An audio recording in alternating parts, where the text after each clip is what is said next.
So, hello everyone. I'm just going crazy with this thoughts in my head, so I just wanted to share it.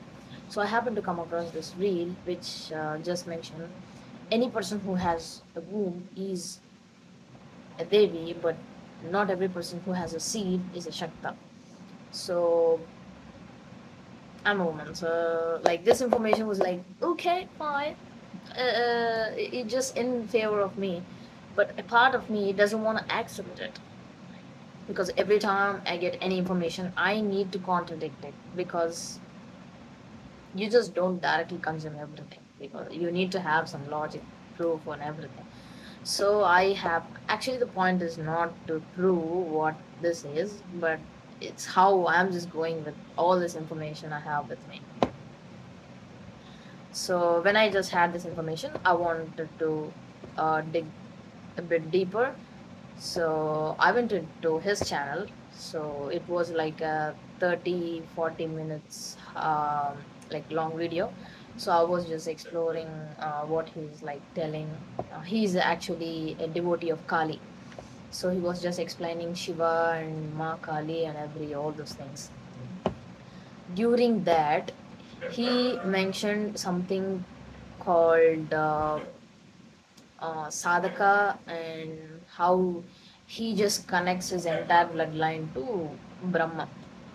So whenever we are just like thinking about these kind of things, uh, the dogs are shouting. Okay, storage low. Okay, fine. I need to delete some of the videos. Okay, I can just manage. Okay, the thing is, uh, where am I? Okay, the sadhaka. So there are different things that I have concluded from this.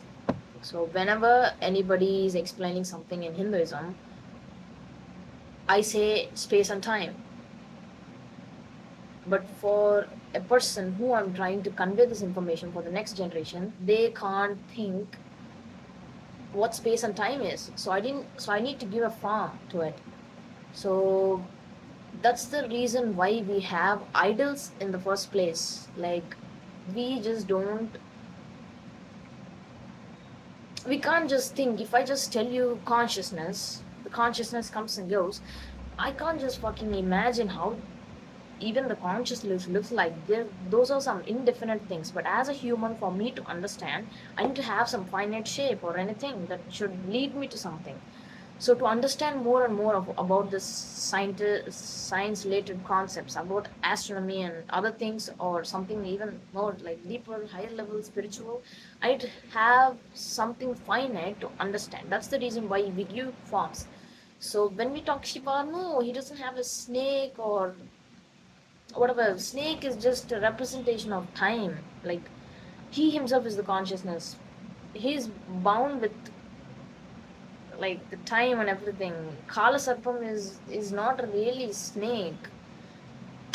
So yeah, it's not about the forms that we give to the gods, but it's about making things easier to understand for us. So when we say Shiva, he's the consciousness. Kali, the time.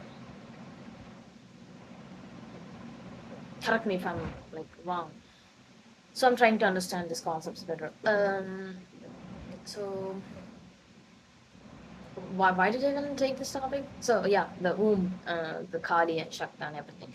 So as a person, the sadhaka who is trying to attain those things, it's not about Kali or Shiva or Brahma or Vishnu. These are not the forms that we are seeing. They don't have this many hands and snakes and moons and everything on the head. No, it's just our ancestors explaining us how this thing works, the creation and or this universe or everything, how our like human and how we are connected to different dimensions.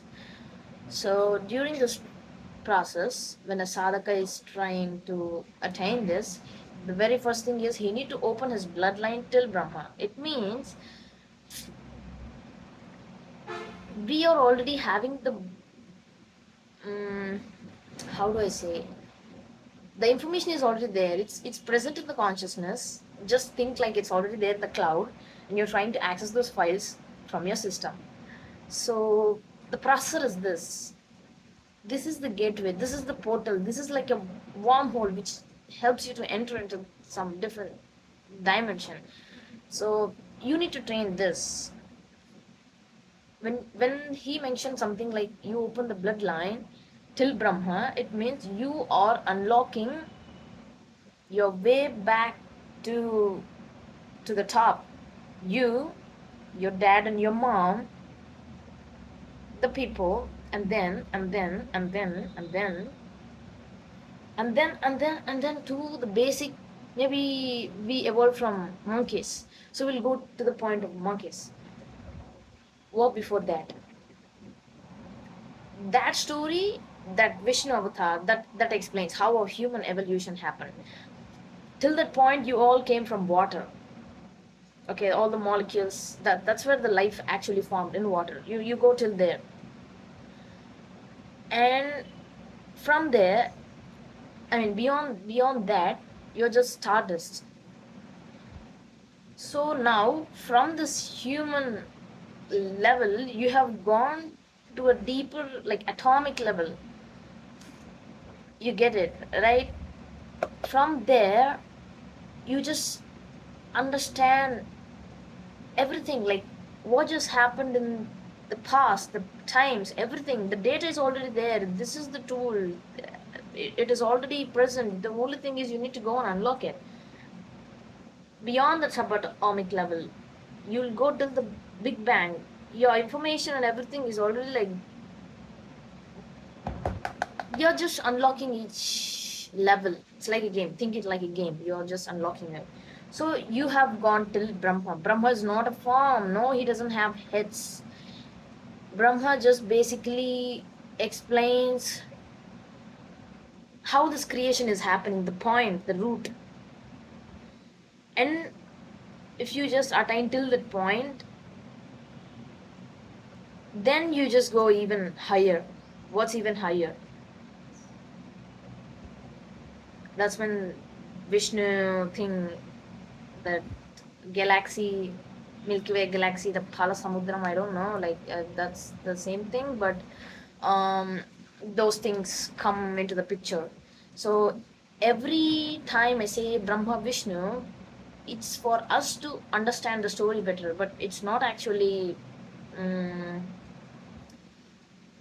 that I'm telling about the persons. You can't put a shape into them, but it's for your human mind to understand what it is. This is a very complex thing. You can't just even imagine how the thing is. For a human to understand, it is must to put some shape. That's the reason why idols. Okay, so one thing why we just decoded why we have idols in Hinduism and everything, and this was the kind of story that were taught to children in those old times, just like we had subjects. Why do we have social maths in English?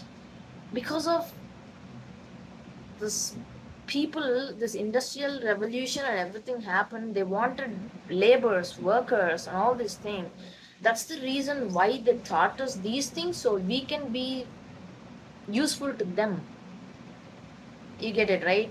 Olden times, this was the kind of, I mean, like this was the kind of information that was being passed from one generation to other generation. But in our times, we mostly focused on evolution, so we want laborers, people to just do all the work. So during the industrialization, that era, and before that also, humans were too much involved in all these things. We were not doing what we are supposed to do. We were like completely evolving, but that's how it is. We can't blame anything.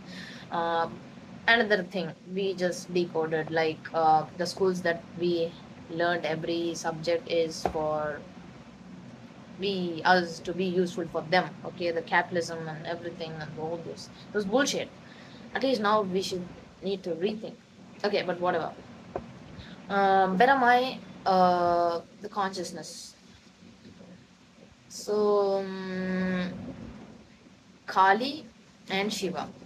I'm still in this like position where I'm just explaining that Ardhanadishwara. It's not about half Shiva and half Kali, those beautiful forms that you see. No, it's not. I'm trying to understand how consciousness and time are intertwined. It's how they just unlock those levels. What is the higher level? What is even there? What are they even trying to like make us understand? So that's what I'm stuck at. Okay, this became a 10-minute video. I don't even know when to post it. No point. Yeah, that's it. I'll come back with some new story or whatever the update that I have learned so far.